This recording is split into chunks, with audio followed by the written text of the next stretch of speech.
नमस्कार दोस्तों, स्वागत है आप सभी का आपके अपने यूट्यूब चैनल परीक्षा टॉक पर। तो दोस्तों, लेवल 4 और लेवल 6 के जो एग्ज़ाम है वो कंप्लीट हो चुके हैं। जिन भी कैंडिडेट के पेपर अच्छे से गए हैं उन सभी को हमारी तरफ से ऑल द बेस्ट, और जिन भी कैंडिडेट के पेपर अच्छे नहीं गए उन्हें हताश होने की बिल्कुल भी ज़रूरत नहीं है, क्योंकि दोस्तों अभी आगे आप लोगों के 3 लेवल बाकी है। लेवल 5, लेवल 3 और लेवल 2 इनकी परीक्षाएँ अभी बाकी है। तो आप लोगों को हताश होना बिल्कुल भी गवारा नहीं करता, इसलिए हताश होने की बिल्कुल आप लोगों को ज़रूरत नहीं है।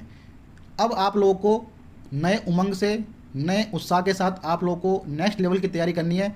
जो आपने पिछला दे लिया, अभी जो लेवल 4 लेवल 6 का एग्ज़ाम दे लिया, अब वो कैसा गया कैसा नहीं गया उन सभी को आप भूल जाइए। अगर आप उसकी टेंशन करते रहोगे कि यार मेरा पेपर बिगड़ गया, तो आने वाले जो लेवल है वो भी आप लोग के बिगड़ सकते हैं। इसलिए जो गुजर गया वो गुजर गया। अब आप लोगों को नए तरीके से तैयारी करनी है, और नए जोश के साथ आप लोगों को फिर से लेवल 4, लेवल 3 और लेवल 2 के एग्ज़ाम देने जाना है दोस्तों, अगर लेवल 4 और लेवल 6 के पेपर के लेवल की बात करें तो इस बार एनटीपीसी ने सभी स्टूडेंट को रुलाया है। मैक्सिमम स्टूडेंट से लिए गए रिव्यू में यही बात सामने आई है कि पेपर आप लोगों का मॉडरेट टू हाई देखने को मिला है, जो कि रेलवे के इतिहास में पहली बार ऐसा हुआ है। क्योंकि दोस्तों पिछली बार भी जब रेलवे के जितने भी एग्ज़ाम हुए हैं, चाहे वो एलपी का एग्ज़ाम हो चुका है, चाहे वो जेई का एग्ज़ाम हो गया, या प्रीवियस जो एनटीपीसी के एग्ज़ाम हुए हैं, उन सभी में कहीं भी आप लोगों को इस तरीके का लेवल देखने को नहीं मिला। लेकिन दोस्तों ये इस बार ही हुआ है जहाँ लेवल आप लोगों को सीजीएल तक का लेवल देखने को मिला है। मतलब दोस्तों आप लोग देखोगे कि लेवल 4 और लेवल 6 का जो एग्ज़ाम हुआ है ना, उन दोनों का पैटर्न बिल्कुल सेम रखा गया है। जबकि दोस्तों आप लोग को पता ही होगा कि नोटिस जो रेलवे ने जारी किया था उसमें साफ साफ मेंशन कर रखा था कि हम जो पेपर देंगे आप लोग को, उसका जो डिफ़िकल्टी लेवल होगा वो लेवल वाइज होगा। यानी कि लेवल 6 का जो डिफ़िकल्टी लेवल है वो थोड़ा हाई होगा, लेवल 5 का उससे कम होगा, लेवल 4 का उससे कम होगा। लेकिन दोस्तों यहाँ बिल्कुल उल्टा हुआ। लेवल 4 और लेवल 6 का जो पैटर्न है बिल्कुल एज इट इज़ सेम देखने को मिला है। यानी कि दोस्तों हम मान सकते हैं कि लगभग 90 to 95% पेपर दोनों का सेम देखने को मिला है। हाँ, थोड़ा बहुत जीके के अंदर ऊपर नीचे हो सकता है, बाकी मैथ, रीजनिंग दोनों ही लेवल के अंदर सेम देखने को मिली थी। दोनों ही के अंदर मॉडरेट से टफ क्वेश्चन देखने को मिले थे और कैलकुलेटिव क्वेश्चन देखने को मिले थे। यानी कि दोस्तों रेलवे ने जो कहा था नोटिफिकेशन में, जस्ट उसके विपरीत उन्होंने काम किया है। लेवल 4 और लेवल 6 के दोनों के एग्जाम बिल्कुल सेम पैटर्न पर दिए गए हैं। तो अब ये प्रश्न चिन्ह लग चुका है कि क्या जो बचे हुए लेवल हैं, लेवल 5, 3 और 2, क्या उन तीनों का लेवल भी सेम ऐसा ही आने वाला है? तो दोस्तों इसके अंदर मेरा जवाब होगा बिल्कुल 100% ऐसा ही आप लोगों को लेवल देखने को मिलेगा आने वाले जितने भी लेवल है। इसलिए आप लोगों को लेवल 4 और लेवल 6 का जो पेपर हुआ ना दोस्तों, उसी लेवल के हिसाब से आप लोगों को अपने आने वाले लेवल की तैयारी करनी है, ताकि आप लोगों को परेशानियों का सामना कम करना पड़े आने वाले लेवल के अंदर। दोस्तों हमने कई सारे स्टूडेंट से बात करी तो उन्होंने हमें बताया कि उन्होंने रात रात भर जगकर इस लेवल की एग्ज़ाम की तैयारी करी है। बड़े बड़े टीचर्स हैं यूट्यूब पर, बड़े बड़े चैनल से उनका उन्होंने कोर्स, जो पेड कोर्स था वो ख़रीदा हुआ था। फ्री कोर्स उन्होंने यूट्यूब पर काफ़ी वीडियोज़ देखी, हर तरीके की वीडियोज़ उन्होंने देखी। लेकिन दोस्तों क्या रहा? बिल्कुल नील बटा नील। यानी कि जितने भी बड़े बड़े टीचर्स ये दावा कर रहे थे कि भाई हमारे कंटेंट में से आप लोग को सवाल देखने को मिलेंगे, ये सवाल 100% छपेगा, तो ऐसा कुछ भी देखने को नहीं मिला। मतलब दोस्तों जितने भी, मतलब मैं नाम तो नहीं लूँगा, लेकिन जितने भी बड़े बड़े जो चैनल हैं यूट्यूब के ऊपर, उन सभी के द्वारा पढ़ाया हुआ जो कंटेंट है, देखो रीजनिंग और मैथ का मैं कुछ नहीं कह सकता, क्योंकि रीजनिंग और मैथमेटिक्स में से क्या कंसेप्ट होते हैं वो मिल जाते हैं, लेकिन जीके जीएस के तो एक सिंगल क्वेश्चन देखने को नहीं मिला इसके अंदर जो उन्होंने पढ़ाया था। तो दोस्तों इन चीज़ों से ये साबित होता है कि आप लोगों को ऑनलाइन के चक्कर में ना पढ़कर, क्योंकि दोस्तों आप लोगों ने देखा होगा कि यूट्यूब पर मनमान टीचर हैं, मनमान कंटेंट आप लोग को दे देते हैं, लेकिन उसमें से कुछ भी नहीं मिलता। मतलब लूसेंट तक की जो बुक है उससे भी क्वेश्चन आप लोगों के आउट ऑफ सिलेबस देखने को मिल रहे हैं। तो आप लोगों को कुल मिलाकर अपनी किताबें खंगालनी है। अपनी किताबों को मार्केट में जितनी भी बुक्स मिलती है दोस्तों, सब बुक परचेस कर लीजिए मेरे हिसाब से तो, और आप लोगों को सब बुकों को पढ़ डालना है। क्योंकि दोस्तों यूट्यूब के माध्यम से, अगर आप ये सोच रहे हो कि मैं यूट्यूब के माध्यम से सिलेक्शन ले लूँगा, तो ये कभी भी आप लोग का नहीं होगा। क्योंकि दोस्तों दिनों दिन जीके जीएस का जो सेक्शन है वो काफ़ी टफ होता हुआ जा रहा है। दोस्तों ऐसे ऐसे कैंडिडेट हमें मिले थे जिनके एनटीपीसी सीबीटी फर्स्ट में 90+ स्कोर आ रहा था, लेकिन अभी सीबीटी 2 के अंदर उनके अगर अटेम्प्ट की बात करें तो 85, 90, 95 तक अटेम्प्ट कर पा रहे हैं बस वो। ये तो अटेम्प्ट है दोस्तों, जब फाइनल आंसर की आएगी तब जाके मालूम चलेगा कि उनके 95 में से कितने मार्क्स बन रहे हैं और कितने क्वेश्चन के गलत हो रहे हैं, कितने सही हो रहे हैं। इतनी बुरी हालत है दोस्तों कैंडिडेट की इस एग्ज़ाम के अंदर। तो ऐसे में कैंडिडेट के मन में लगातार भय बना हुआ है कि सर जब हमारा पेपर ऐसा गया तो हमारा सिलेक्शन होने के चांसेस कितने हैं, क्या हमारा सिलेक्शन होगा कि ये नहीं होगा। कई सारे स्टूडेंट के मन में ये बातें आ रही है।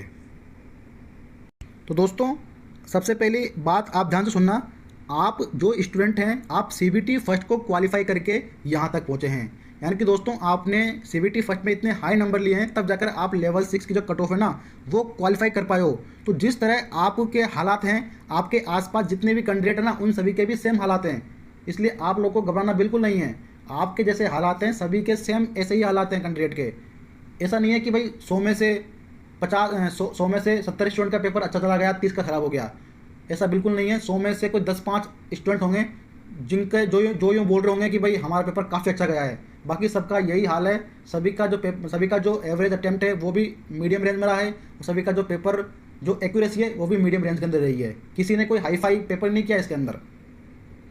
तो दोस्तों आप लोग को घबराना बिल्कुल नहीं है, मेरा कहना तो यही है, पेपर सबके लिए टफ आया है, कोई आपके लिए अकेले के लिए पेपर टफ नहीं आया, पेपर सबके लिए ही टफ आया है। अगर आप लोगों ने ईमानदारी से मेहनत करी है तो आप लोग का सिलेक्शन ज़रूर होगा। आप लोग को ये सोचने की बिल्कुल ज़रूरत नहीं है कि भाई हमारा सिलेक्शन होगा कि नहीं होगा, आप लोग को ये चीज़ दिमाग में बिल्कुल नहीं बिठानी। अगर आप ये चीज़ सोचते रहेंगे तो आपके जितने भी लेवल है वो उनके ऊपर भी इफेक्ट 100% देखने को मिलेगा।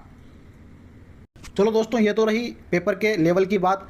अब दोस्तों हम बात करते हैं कि भाई कितना क्या सेफ स्कोर रह सकता है लेवल 6 और लेवल 4 के लिए। दोस्तों एक बात आप ध्यान रखिए, अगर आप लोगों ने पूरी ईमानदारी से मेहनत करी है ना तो सिलेक्शन आप लोग का 100% होगा, क्योंकि ईमानदारी से की हुई मेहनत कभी भी व्यर्थ नहीं जाती है। ठीक है दोस्तों। अगर हम बात करें कि भाई लेवल 6 और लेवल 4 की क्या संभावित कट ऑफ रह सकती है, तो लेवल 6 की तो मैंने पहले बात कर ली थी आप लोगों से, फिर भी मैं एक बार आप लोगों से डिस्कस कर लेता हूँ कि भाई लेवल 6 की क्या संभावित कट ऑफ हो सकती है। तो दोस्तों देखिए 50-60 नंबर तक कट ऑफ जाएगी नहीं, तो ये बात आप दिमाग में से निकाल दीजिए कि भाई 50-60-70 नंबर पर हमारा सिलेक्शन हो जाएगा। तो 50-60 कट ऑफ आप लोग की बिल्कुल भी नहीं जाएगी, यह आप लोगों ने सीबीटी फर्स्ट में देख लिया था, ठीक है ना, क्योंकि सीबीटी फर्स्ट के अंदर सबसे हाई कट ऑफ रही थी इसकी, लेकिन सीबीटी 2 के अंदर सबसे लो कट ऑफ इसी की रहने वाली है पेपर के लेवल के हिसाब से। तो कितना क्या कट ऑफ हो सकता है, तो लेवल 6 की अगर हम बात करें लेवल 6 में, दोस्तों देखिए लेवल 6 की अगर कट ऑफ जा सकती है वो इस प्रकार रहेगी। जनरल कैटेगरी दोस्तों अगर मैं बात करूँ कि जनरल कैटेगरी की क्या रह सकती है, तो 78 से लेकर 82 तक जनरल कैटेगरी की जो कट ऑफ है वो जाने की पूरी संभावना है। ओबीसी की दोस्तों अगर मैं बात करूँ तो ओबीसी के लिए 75 से लेकर 78 तक संभावना है। एससी कैटेगरी दोस्तों मैं बात करूं तो 73 से 75 तक संभावना है। और ईडब्ल्यूएस कैटेगरी दोस्तों अगर मैं बात करूं तो ईडब्ल्यूएस के लिए 70 से लेकर 73 तक। और दोस्तों अगर मैं बात करूं एसटी कैटेगरी के लिए, तो एसटी कैटेगरी में जो दोस्तों जो आपकी संभावित कट ऑफ है वो जा सकती है एसटी के अंदर 66 से लेकर 70 तक। तो इतनी संभावित कट ऑफ आप लोगों के लिए लेवल 6 की जा सकती है। अब दोस्तों अगर मैं बात करूँ लेवल 4 के लिए, लेवल 4 में क्या संभावित कट ऑफ रह सकती है आप लोगों की। दोस्तों देखिए लेवल 4 में आप लोगों को पता है बहुत कम वैकेंसी थी, ठीक है ना, तो वैकेंसी कम है तो कैंडिडेट भी यहाँ पर ऑब्वियस बात है कम होंगे, तो इसकी कट ऑफ ऐसा नहीं है कि ज़्यादा चल जाएगी, इसकी कट ऑफ भी आप लोग को नियर अबाउट देखने को मिलेगी लेवल 6 के ही। तो जनरल कैटेगरी के दोस्तों इसकी कट ऑफ भी आप लोग बस 1-2 नंबर ऊपर नीचे हो सकता है, उससे ज़्यादा नहीं होगा। तो देखिए दोस्तों अगर मैं बात करूँ लेवल 4 की, तो लेवल 4 में जनरल कैटेगरी दोस्तों अगर मैं बात करूँ तो आप लोग की जो कट ऑफ है वो 80+ रहने वाली है। ठीक है दोस्तों, सॉरी जनरल लेवल 4, तो दोस्तों लेवल 4 की जो कट ऑफ है वो आप लोग की जनरल के लिए रहने वाली है 80+। ठीक है दोस्तों, क्योंकि यहाँ पर दोस्तों आप लोग को पता है ना कि वैकेंसी बहुत कम है यहाँ पर, तो वैकेंसी कम है तो कैंडिडेट भी कम है, तो उसका इफेक्ट तो यहाँ पड़ेगा ही। ठीक है, तो जनरल कैटेगरी के लिए 80+। ओबीसी कैटेगरी के लिए दोस्तों आप लोगों को मैं बता दूं ओबीसी कैटेगरी जो कट ऑफ है वो 76+ के आसपास जाएगी। और एससी कैटेगरी की दोस्तों जो कट ऑफ है वो जाएगी आप लोगों की 73+। और दोस्तों जो ईडब्ल्यूएस कैटेगरी है उसकी जो कट ऑफ है वो आप लोगों को देखने को मिलेगी 70+। और जो एसटी है दोस्तों एसटी की जो कट ऑफ है वो आप लोगों को देखने को मिलेगी लगभग 65+ के आसपास। अब कुछ कैंडिडेट ये बोलेंगे कि इतनी हाई कट ऑफ जाएगी क्या, तो दोस्तों आप लोग को पता ही है ना कि भाई एनटीपीसी सीबीटी फर्स्ट में क्या रही है कट ऑफ आप लोग की। आप लोग ये मत समझिए, आप लोग खुद से कंपेयर मत कीजिए दोस्तों, स्टूडेंट कितने ब्रिलियंट होते हैं ये आप लोग को नहीं पता। मैक्सिमम स्टूडेंट दोस्तों बहुत अच्छे लेवल की पढ़ाई करके इस एग्ज़ाम को क्वालिफाई करने के लिए गए हैं। आप लोगों ने देखा होगा, रिव्यू आप लोगों ने कई बार देखे होंगे, सीजीएल पीएससी के जो कैंडिडेट है ना वो तक इस एग्ज़ाम के अंदर बैठे हैं। तो कंपटीशन वैसा नहीं है जैसा आप लोग सोच रहे हो कि यार बिल्कुल ही आसान हो जाएगा हमारा कि भाई 70-75 या 50-60% हो जाएगा, तो 50-60% नहीं होने वाला आप लोगों का। इसलिए दोस्तों लेवल 4 की जो संभावित कट ऑफ है वो आप लोगों के सामने है। जनरल 80+, ओबीसी 76+, एससी 73+, ईडब्ल्यूएस 70+ और एसटी 65+। यही फाइनल आप लोग को कट ऑफ देखने को मिलेगी जब आप लोग का रिजल्ट जारी किया जाएगा। तो दोस्तों आज के वीडियो में केवल इतना ही। ये 2 चीज़ें मैंने आप लोग को बताई है, काफ़ी इंपॉर्टेंट चीज़ें हैं। और लेवल 5, लेवल 3 और लेवल 2 इन तीनों की तैयारी आप लोगों को लेवल 4 और लेवल 6 को ध्यान में रखते हुए करनी है दोस्तों। सबसे मोस्ट इंपॉर्टेंट बात है, इस बात को अपने दिमाग में डाल लीजिए कि लेवल 5, लेवल 3 और लेवल 2 की जो तैयारी अगर मैं करूँगा ना, तो लेवल 4 और लेवल 6 के हिसाब से करूँगा। मैथ के क्वेश्चन उस तरीके के प्रैक्टिस करने की कोशिश करूँगा जो लेंदी हैं, ठीक है ना। रीजनिंग के अंदर भी जो पजल के क्वेश्चन है उनको बनाने की कोशिश करूँगा मैं, क्योंकि ये सवाल आप लोगों से पूछे गए हैं और डेफिनेटली ये सवाल आप लोगों से आने वाले लेवल के अंदर पूछे जाएंगे। इसलिए उन सवालों की प्रैक्टिस करो जो लेवल 4 और लेवल 6 में आप लोगों से पूछे गए हैं। ठीक है दोस्तों, तो आज की वीडियो में केवल इतना ही। वीडियो अच्छा लगा हो तो लाइक, चैनल को जो सब्सक्राइब करें। धन्यवाद।